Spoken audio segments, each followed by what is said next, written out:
Hello and welcome to Chemical YouTube channel. In this video we are going to solve chemistry solution of NEET 2020 question paper. इसके previous video में हमने part 1 किया था, उसमें हमने question 1 to 15 discuss किए थे। इस वीडियो में हम क्वेश्चन नंबर 16 to 30 डिस्कस करेंगे। This is question number 16। Question number 16 में हमसे पूछा है anisole on cleavage with HI gives. Anisole क्या होता है? एनिसॉल मिथॉक्सी बेंजीन होती है, ये हमारा एनिसॉल। उसका जब हम HI के साथ रिएक्शन कराते हैं तो हमें फिनॉल मिलता है और मिथाइल आयोडाइड मिलता है। बहुत सारे स्टूडेंट इस बात पे कंफ्यूज हो जाते हैं कि यहाँ पे आयोडोबेंजीन क्यों नहीं फॉर्म होता है, जैसे कि ऑप्शन नंबर 3 में दिख रहा है। बहुत सारे स्टूडेंट ये कंफ्यूज हो जाते हैं कि फिनॉल बनाना है कि आयोडोबेंजीन बनाना है, और वो क्वेश्चन गलत करके आ जाते हैं। तो अब हम ये डिस्कस करेंगे कि आयोडोबेंजीन क्यों नहीं फॉर्म होता है, फिनॉल क्यों फॉर्म होता है। यहाँ पे एनिसॉल में जो ऑक्सीजन यहाँ बेंजीन से अटैच्ड है, ऑक्सीजन के जो लोन पेयर्स होते हैं वो बेंजीन के साथ रेजोनेंस में होते हैं। दैट्स वाई फिनॉल फॉर्म होता है, आयोडोबेंजीन फॉर्म नहीं होता है। Okay, so the answer will be your second. Okay, so next question is identify the correct statement from the following. कुछ स्टेटमेंट दिए हैं, उसमें से करेक्ट ऑप्शन बताना है कि करेक्ट क्या लिखा हुआ है। First option is pig iron can be moulded into a variety of shape. तो this is totally true, because pig iron को हम किसी भी शेप में मोल्ड कर सकते हैं और उसको किसी भी शेप में कन्वर्ट कर सकते हैं। Second option is road iron is impure iron with 4% carbon. तो सो दिस इज रॉन्ग, ये बिल्कुल गलत है, क्योंकि रॉट आयरन जो होता है वो हमारा प्योरेस्ट आयरन होता है with 0.1% of carbon. Third option is blister copper has blistered appearance due to evolution of carbon dioxide.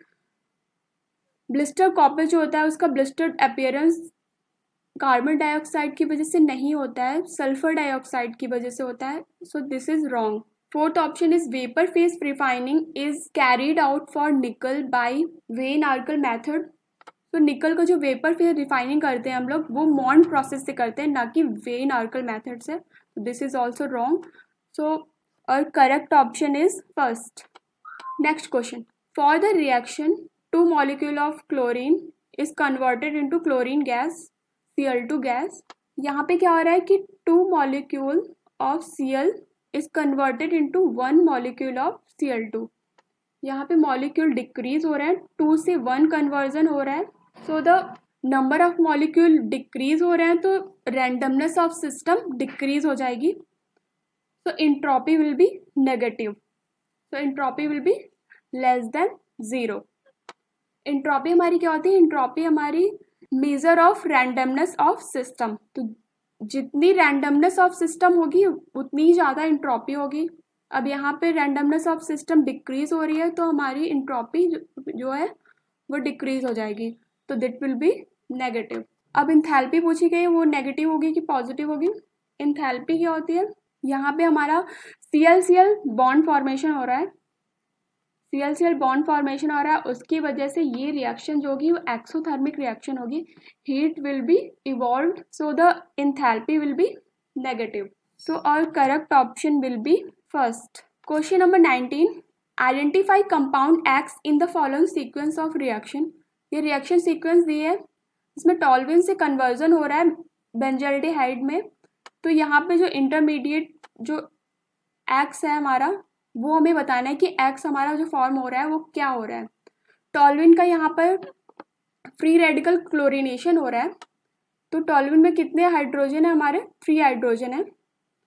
तो यहाँ पर एक हाइड्रोजन रिमूव होगा, क्लोरीन वहाँ पे ऐड होगा, तो it will become CH2Cl। CH2Cl हो जाएगा। फिर एक और क्लोरीन है, तो वहाँ से एक और हाइड्रोजन रिमूव होगा, वो Cl जो होगा वो यहाँ पे ऐड हो जाएगा, तो हमारा क्या हो जाएगा? CHCl2 हमारा फॉर्म हो जाएगा।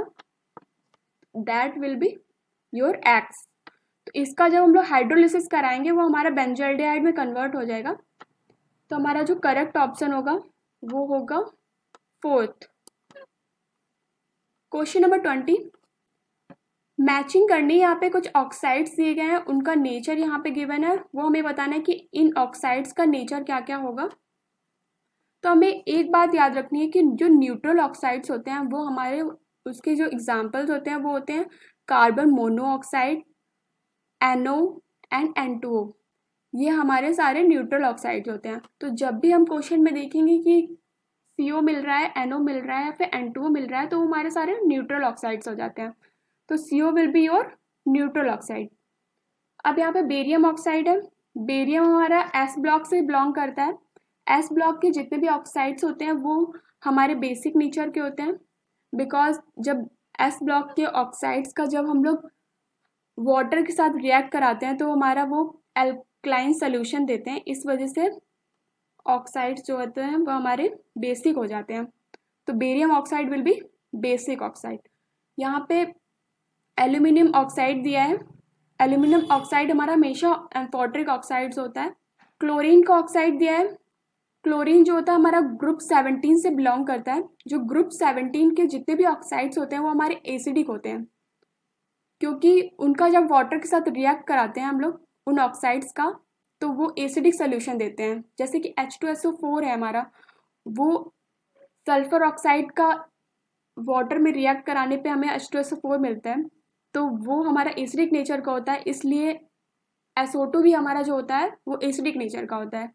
दैट्स वाई यहाँ पे जो क्लोरीन का ऑक्साइड होगा वो भी एसिडिक होगा। तो हमारा CO क्या हो गया, न्यूट्रल हो गया। Barium oxide will be basic, aluminium oxide will be amphoteric and chlorine oxide will be acidic. So the correct option will be third. Next question is question number 21. Urea react with water to form A compound देता है। Urea water से react करने के बाद वो जो A होता है उसको डिकम्पोज कराते हैं तो B फॉर्म होता है। अब उस B को हम कॉपर +2 के एक्वा सोल्यूशन से जब पास कराते हैं तो हमें डीप ब्लू कलर सोल्यूशन मिलता है C।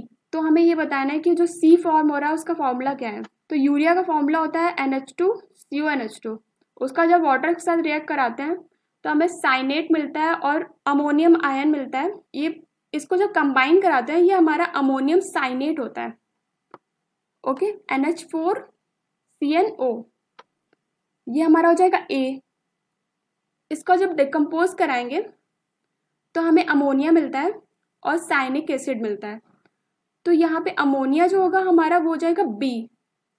ओके, तो B जो अमोनिया है हमारा वो जब कॉपर सोल्यूशन के साथ रिएक्ट करता है तो हमें डीप ब्लू कलर सोल्यूशन देता है ऑफ CONH3 4+2। इसका ये जो होता है वो हमारा डीप ब्लू कलर सोल्यूशन होता है।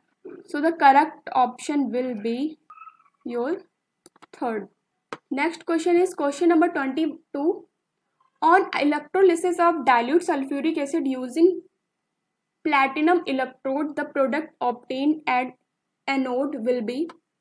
डाइल्यूट सल्फ्यूरिक एसिड का सोल्यूशन है, हमें उसमें इलेक्ट्रोलिसिस करानी यूजिंग प्लैटिनम इलेक्ट्रोड। तो हमें प्रोडक्ट बताना है कि एनोड में क्या फॉर्म होगा वो हमें बताना है। तो जब भी हम डाइल्यूट सल्फ्यूरिक एसिड का इलेक्ट्रोलिसिस कराते हैं यूजिंग प्लैटिनम इलेक्ट्रोड तो हमारा जो कैथोड में जो हमारा फॉर्मेशन होता है, प्रोडक्ट फॉर्म होता है, वो होता है हाइड्रोजन गैस, और एनोड में जो फॉर्मेशन होता है वो होता है हमारा ऑक्सीजन गैस। तो हमारा correct option will be 3। 23 question, यहाँ पे एक न्यूमेरिकल करना है, सॉलिड स्टेट का न्यूमेरिकल है। An element has a body centre BCC structure with a cell edge 288 picometre, the atomic radius is. यहाँ पे स्ट्रक्चर BCC का स्ट्रक्चर दिया हुआ है, सेल एज A दिया हुआ है 288 पिकोमीटर, हमें एटॉमिक रेडियस फाइंड आउट करनी है। तो BCC के लिए हमारी जो रिलेशन होता है सेल एज और एटॉमिक रेडियस में वो होता है हमारा R = √3/4A। हमें बस इस फॉर्मूले में वैल्यूज पुटअप करनी है। A हमारा क्या होता है, सेल एज होती है, R हमारी रेडियस हो गई। सेल एज हमारी कितनी दी गई 288, हम A की प्लेस में 288 पुट कर देंगे और हमारा वो आंसर हो जाएगा। हमारा आंसर होगा option number 2। The next question is sucrose on hydrolysis give. Sucrose का जब हम हाइड्रोलिसिस कराते हैं तो हमें क्या प्रोडक्ट मिलता है वो हमें बताना है यहाँ पर। तो सुक्रोज जो होता है वो हमारा डाइसैक्राइड होता है. Sucrose is basically alpha D glucose plus beta D fructose, ये दोनों कंबाइन करते हैं और इनके बीच में अल्फा बीटा ग्लाइकोसिडिक लिंकेज होता है. सुक्रोज का जब हम हाइड्रोलिसिस कराते हैं तो हमें अल्फा डी ग्लूकोज और बीटा डी फ्रक्टोज मिलता है. So your answer will be 4. Question number 25. Which of the following is a basic amino acid. कुछ अमीनो एसिड्स की एग्जाम्पल दिए हैं, इसमें बताना है कि बेसिक अमीनो एसिड कौन सा है. तो lysine will be your basic amino acid. So your correct option will be first. The next question is which of the following set of molecules will have zero dipole movement. इनमें से कौन से set of molecule के पास zero dipole movement होता है वो हमें बताना है. ऑप्शन नंबर 1 में क्या दिया है. Boron trifluoride, barium difluoride, carbon dioxide, one four dichlorobenzene. ये सारे 4 मॉलिक्यूल्स दिए हैं, उसमें बताना है कि डाइपोल मोमेंट क्या होगा. नाउ BF3 बोरॉन ट्राईफ्लोराइड होता है. यहाँ पे BF3 का स्ट्रक्चर कुछ ऐसा होता है. यहाँ पे फ्लोरीन जो होता है वो बोरॉन से ज़्यादा इलेक्ट्रोनिगेटिव होता है, तो डाइपोल का जो साइन होगा, एरो हमारा मोस्ट इलेक्ट्रोनिगेटिव एटम की तरफ होता है, तो फ्लोरीन की तरफ हो जाएगा एरो.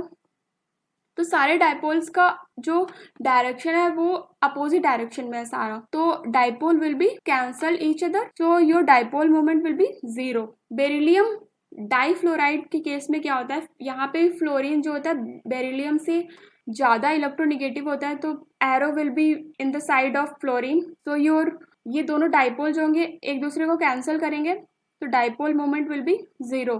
कार्बन डाइऑक्साइड के केस में क्या होता है कि ऑक्सीजन जो होता है हमारा वो is more electronegative than carbon atom, so these dipoles will be cancel out each other.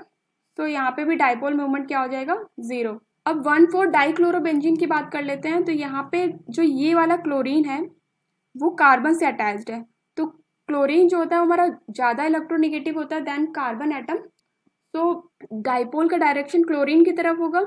यहाँ पे भी सिमिलरली क्लोरीन की तरफ डायरेक्शन होगा डाइपोल का, तो यहाँ पे भी दोनों डाइपोल एक दूसरे को कैंसिल कर रहे हैं, तो डाइपोल मोमेंट विल बी 0. तो यहाँ पे ऑप्शन नंबर 1 में ही हमें पता चल गया कि जितने भी मॉलिक्यूल्स दिए गए हैं सबके डाइपोल मोमेंट 0 है, तो your answer will be 1.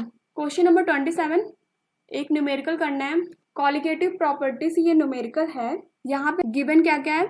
The freezing point depression constant KF given है, बेंजीन का KF गिवन है. द फ्रीजिंग पॉइंट डिप्रेशन बताना है हमें.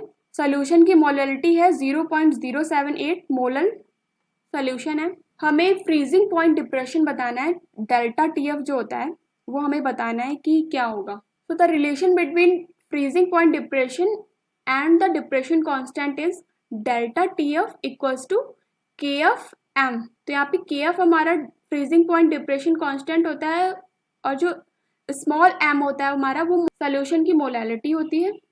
हम यहाँ पे KF की वैल्यू गिवन है, मोलैलिटी की वैल्यू गिवन है, हम यहाँ पे बस वैल्यूज पुटअप कर देंगे और हमारा आंसर आएगा 0.399 kelvin.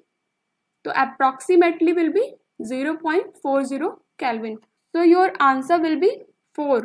Question number 28 is sulphur के कुछ ऑक्सो एसिड गिवन है. हमें ये बताना है कि इनमें से कौन से ऑक्सो एसिड्स के पास OO लिंकेज होती है. कैसे सॉल्व करना है हमें ऐसे क्वेश्चंस. हमें सबसे पहले इनके स्ट्रक्चर ड्रॉ कर लेने हैं. सबके स्ट्रक्चर ड्रॉ कर लेंगे, फिर हम उसमें देखेंगे स्ट्रक्चर में कि OO लिंकेज किसके पास है, वो that will be your answer. तो यहाँ पे सबसे पहला ऑप्शन है H2S2O7.